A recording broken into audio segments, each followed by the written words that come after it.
Campaign 2020 is sponsored by Wisconsin Hospital Association, Quick Trip,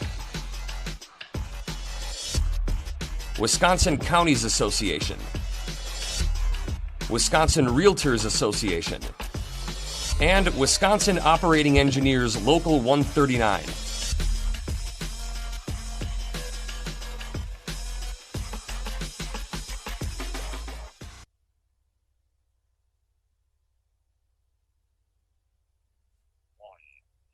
Sue Conley of Janesville is a Democrat running in the 44th Assembly District. The election is November 3. Sue, thank you for talking to WisconsinEye. Welcome. Thank you. Thank you very much for having me. It's a pleasure to be here. You're seeking an open seat. I'm just curious, what have you? What are the top two issues in your campaign? Excuse me. Sure. Well, I have big shoes to fill. Deb Colsty's done a great job for the city of Janesville, but the top issues that I've really been focused on are fair maps. We really need to redraw our electoral maps in a way that is fair and equitable. And obviously, from all of the referendum and resolutions across the state, it's supported highly by our residents. So I'm all about fair maps. I think that makes a whole lot of sense for people to vote in their representatives rather than the other way around. Another issue that I'm talking about that not everyone has talked about is homelessness. I'm really concerned about what happens when the eviction moratorium ends and back rent is due. For many of the people here in my district, it's going to be a very difficult time. We already have homeless. Over 460 students in our school district were homeless last school year. So we know it's a problem, and I really hope that we can work on solutions to prevent homelessness rather than just trying to help folks once they become homeless. So those are the top two issues that I've been focusing on. Thank you. Just a quick follow-up. What additional steps do you think state government can and should do to help those 460 homeless students just in your school district? Yeah, that's a big number, right? Well, I think we need to think about keeping people in their homes. We need a housing first initiative in our state so that people aren't finding themselves out on the street. And there are lots of programs out there. One of the things that I've kind of been looking at a little bit more lately are community land trusts. It's a way to get people to own their own homes and be able to stay in their own homes. So I think there are probably a lot of options out there, but the state needs to take a close look at that and really think about solutions to help families all across the state. Well, Wisconsin and certainly your household, as we were discussing, you've been dealing with the pandemic. So let's talk about that a little bit. First of all, the potential impact on the pandemic on the state budget. I'm going to make up a number. If we didn't collect $1 billion in tax revenues, the state budget would be in a pinch. What would be your thoughts on how to fill that shortfall, please? Yeah, well, my experience has been in nonprofit management, and I know that balancing a budget is critical and it's difficult. I think you have to look at what are your priorities. Budgeting is all about creating priorities and making sure that you fund those first, and then determining what you can cut. Are there programs and services that maybe aren't as needed now as they once were? How do we find those items in the budget that aren't as high of a priority, and how do we cut those? But we also have to look at finding new revenue streams to help us bring more money into the system to balance the budget. So, it's not an either or. I think it's a both and it's a constant struggle, really, to look at that every time you do a budget. It's never finished. Well, the hospitals have been on the front line of COVID-19 treatment. Do you think in the next state budget, hospitals should be given an even bigger priority than they may have in the current one? I do. We really need our hospitals to be up and functioning. They have suffered more than we ever imagined here in Janesville. We've expanded our hospitals and employment through hospitals and healthcare. We never expected that might take a big hit for any specific reason, and it really has. So not only do we need our hospitals available to help serve the people who are sick, but we also have a lot of employees here that need the support. So I would be in support of increasing the priority for funding for hospitals going forward. Governor's September 28th decision, he's got to try to extend the statewide mask edict or let it lapse, let it die. What do you hope he does on September 28th? Yeah, I think his hands are tied a little bit. It's not an easy thing to do. He can't just wave a wand and make it so. But I do support the mask mandate. I think it's been proven. The CDC even says that if we all wore masks, we could tamp this down a lot quicker. We have had COVID in my house. It makes you think about it differently, perhaps. And I wear a mask wherever I go when I'm outside of my home. And I really encourage everyone else to do the same thing. I hope that the governor can find a way to make that happen. But if not, I'll continue to support mask wearing. There's been bills introduced in both the Assembly and the Senate in the last 2 weeks. It says that any organization that follows COVID protocols to protect its patients, customers, or employees could not face a COVID-related lawsuit. Is that a bill you could vote for? I don't think so. I think that frivolous lawsuits get thrown out anyway. And I really believe that the employees of those businesses deserve protection. So if we somehow allow employers to be a little more lax about how they're protecting people, that opens folks up for damage, for sickness.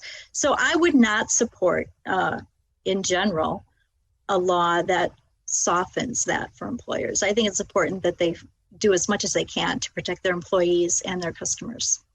The whole debate over, the emotional debate over police reforms has played out over the last 4 or 5 months nationally and even here in Kenosha.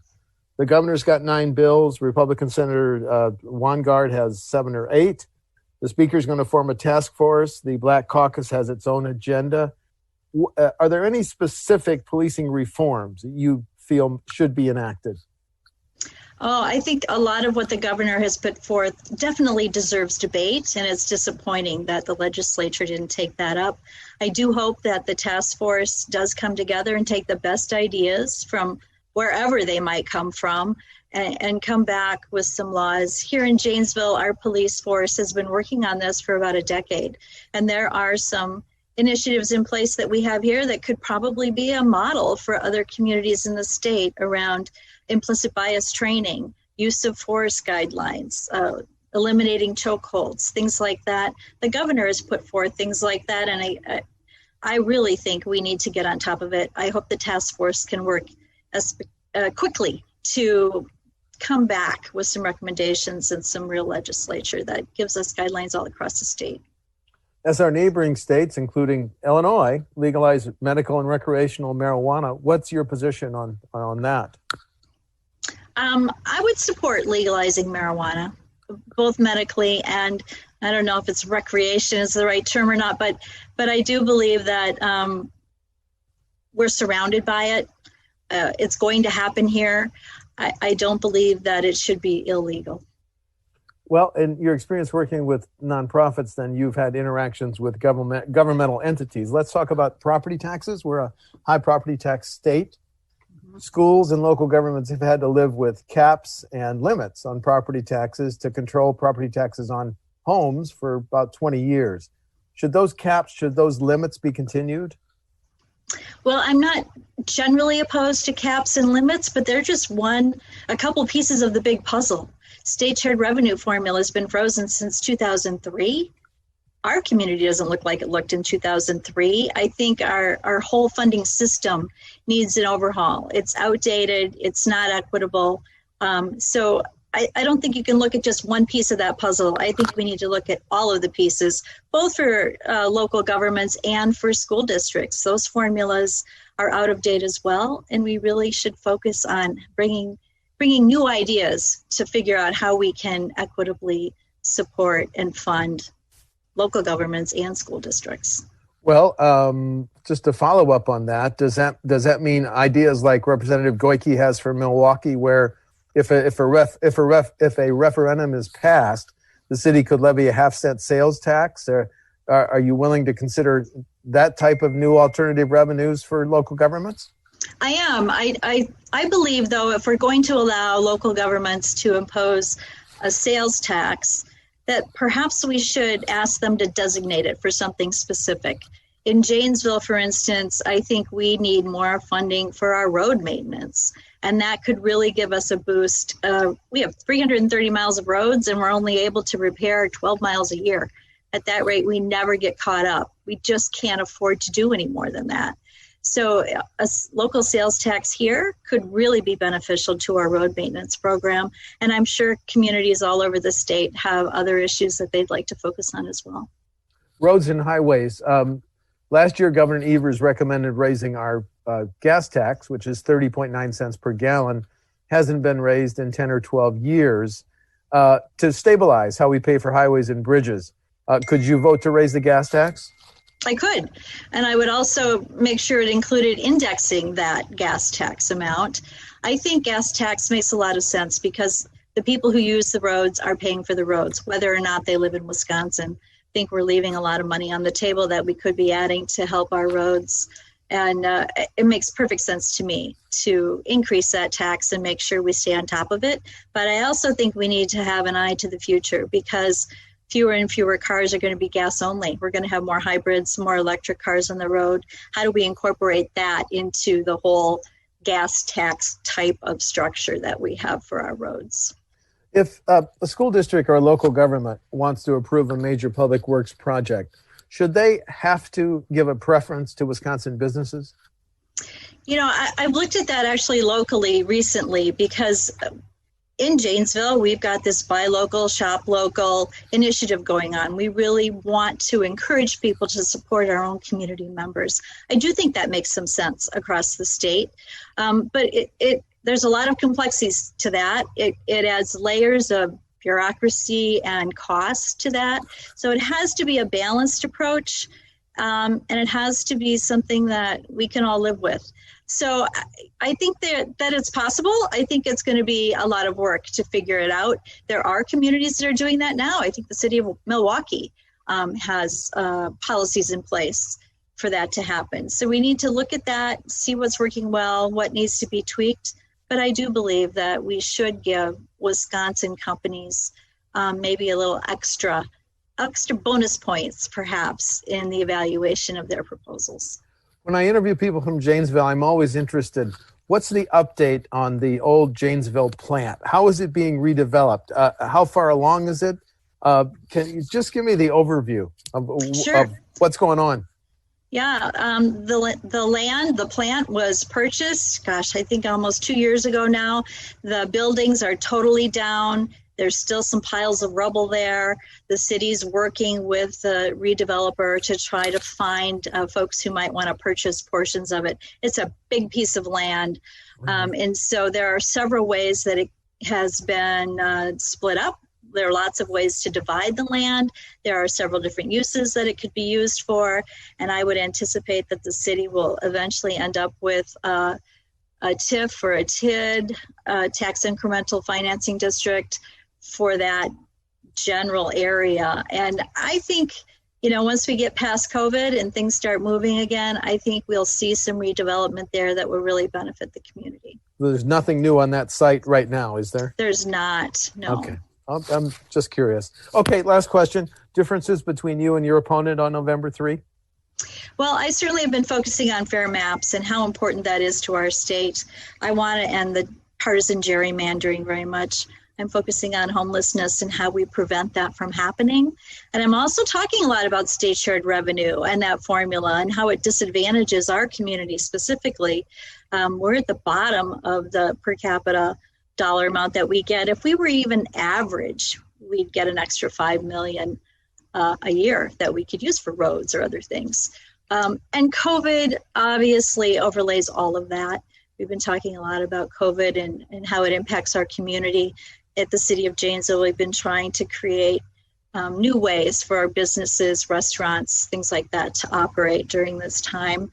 I believe that every Wisconsinite deserves access to affordable health care. That's something that I think we all want, but we certainly differ on how we would get there. The Medicaid expansion, we're only one of 12 states that hasn't accepted that. It's time for us to accept that and bring some of those tax dollars back to our state.